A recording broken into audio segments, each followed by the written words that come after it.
আসসালামু আলাইকুম। সবাইকে স্বাগত জানিয়ে শুরু করছি আজকের ভিডিওটি। আজকের ভিডিওটিতে আমি দেখাবো কিভাবে সহজ নিয়মে মাল্টি কালার মোমবাতি করা যায় এবং ক্র্যাক একটা এফেক্ট আসবে এখানে। তো ক্র্যাকিং যে এফেক্টটা আসবে সেটা কিন্তু একটি সাধারণ সাদা মোম দিয়ে আমরা করব।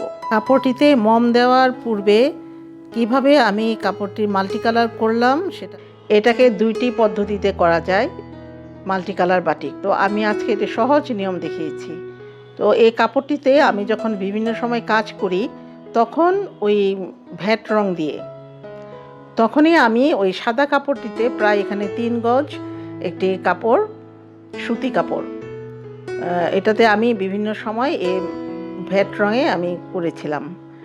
তো তো দেখতে পাচ্ছেন, দেখুন যে হলুদ, সবুজ, টিয়া সবুজ, গাঢ় সবুজ। তো ভাবলাম এটাকে আমি একটি মাল্টি কালার একটু ক্র্যাক বাটিকের একটা এফেক্ট আপনাদের দেখাবো। তো কিছু কিছু রং কিন্তু ভালো আসেনি, তো সেই জন্য আমি চিন্তা করেছি যে এটাকে আমি চেঞ্জ করে ফেলবো এবং এটা আমি একটি ফতোয়ার জন্য তৈরি করেছি। তো সাধারণত এই মোমবাতিকটা কিন্তু সিল্কেও করা যাবে এবং সুতি কাপড়ে করতে হবে। তো দুইটার কিন্তু দুইটি পদ্ধতি, সিল্ক কাপড়ের পদ্ধতিও আমি আপনাদের মাঝে দেখাবো। আর এই যে ক্র্যাক এফেক্টটা একটি রিকোয়েস্টেড ভিডিও, তো যে কারণে আপনারা অনেকেই দেখতে চেয়েছেন, আমি এটা দেখাচ্ছি। তো এই যে সাদা মোমটাকে কিন্তু আমি প্রথমে গলিয়ে নিলাম, একদমই সাধারণ সাদা মোম যেটা বাজারে কিনতে পাওয়া যায় মোমবাতিকের। তো ওইটাকে জাল দিয়ে ঠান্ডা করে নিলাম, মানে চুলা থেকে নামিয়ে নিলাম আর কি। নিয়ে আমার যে কাপড়টা ছিল, কাপড়টাকে কিন্তু আমি সম্পূর্ণ এই মোমে ডুবিয়ে দিলাম।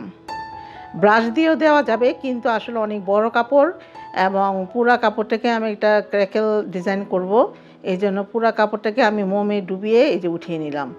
তো আশা করছি যে সবটুকুই লেগেছে, পুরা কাপড়টিতে কিন্তু মোমটা এপিট উপিট লেগে গিয়েছে। তো পাতলা মোম, সেই জন্য আমি এটা এইভাবে করেছি এবং এটাকে আমি রেখে দিয়েছিলাম 2 দিন। দেখুন যে কাপড়ে মোমটি খুব সুন্দরভাবে লেগে গিয়েছে এবং আমি যে এটা ক্র্যাক এফেক্ট আনতে চাচ্ছি সেটাও ভালো আসবে। এছাড়াও আপনারা কাপড়ে মোম দিয়ে 4-5 দিনও রেখে দিতে পারেন, তাহলে এই ক্র্যাক এফেক্টটা খুব ভালো আসবে। তো এই যে আমি কিন্তু এরকম দুমড়ে মুছে মানে একটু ভেঙে নেবেন, যতটুকু সম্ভব আপনারা করতে চান ওই রকম। তো এখানে দেখছেন রং করার পূর্বে কিন্তু কাপড়টিকে একটু ঠান্ডা পানিতে আমরা ভিজিয়ে নিয়েছি, কারণ যেহেতু আমি এটা আর একটা ভ্যাট রঙে দিব এই জন্য। তো আজকে আমি ব্যবহার করেছি, যেহেতু এটি কালো রং, একদম গাঢ় কালো আনতে চাচ্ছি, এখানে প্রায় 1.5 তোলা আমি কালো রং ব্যবহার করেছি, ভ্যাট রং। ভ্যাট রং তো গরম পানির রং, কিন্তু আমি এটাকে কিন্তু 40 ডিগ্রি সেলসিয়াস অর্থাৎ হাতে সহ্য হয় বা আঙুলে ধরা যায় এরকম একটি ঠান্ডা অবস্থায় নিয়ে আসতে হবে রংটাকে। তো এনে এই যে পুরা কাপড়টি আমি এটাতে ডুবিয়ে দিলাম। তো সবাই সাথেই থাকুন, দেখুন যে আমি কিভাবে করছি এবং মোমটা আমি কিভাবে উঠাচ্ছি সেটাও আমি আপনাদের মাঝে বর্ণনা করব। তো সবাইকে তো অসংখ্য ধন্যবাদ সবসময় দেই যে যারা আমাকে সাবস্ক্রাইব করেছেন এবং আমার ভিডিওটি দেখছেন এবং আমাকে এগিয়ে নিয়ে যাচ্ছেন। তো আমার সাথেই থাকুন।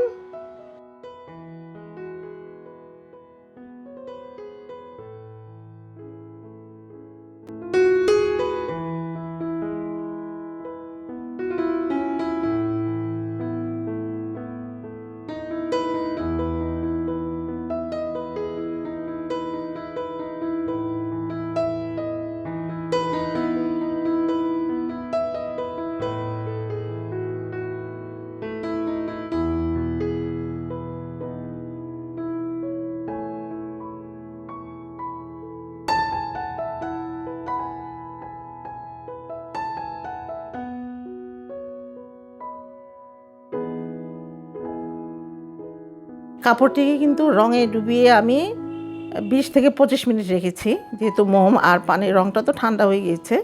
তো দিয়ে কিন্তু উপরে যে রঙটা লেগেছে ওইটা কিন্তু আগে ঠান্ডা পানিতে ওয়াশ করে নিতে হবে। তারপরে আমরা এই যে ফুটন্ত গরম পানিতে একটু ডিটারজেন্ট দিয়ে নিব, দিয়ে নিলে যে সাদা মোমটা আছে, এটা এই শুধু সাদা মোমের কাজটাই কিন্তু একটা সুবিধা আছে, আবার একটা অসুবিধাও আছে। অসুবিধা হচ্ছে ওই ক্র্যাকেল বা কিছু ডিজাইন ভালো আসতে চাইবে না। তো যেহেতু আমি এটা একটু মাল্টি কালারই করেছি, কালো রঙের, তো এই যে এরকম সাবান দিয়ে কিন্তু কয়েকবার ধুয়ে নেবেন, মোমটা না ওঠা পর্যন্ত। তো দেখতে পেরেছেন। আর আমার ভিডিওটি যদি ভালো লাগে অবশ্যই সাবস্ক্রাইব করবেন, লাইক কমেন্টস দিয়ে সাথে থাকবেন। ধন্যবাদ। আসসালামু আলাইকুম।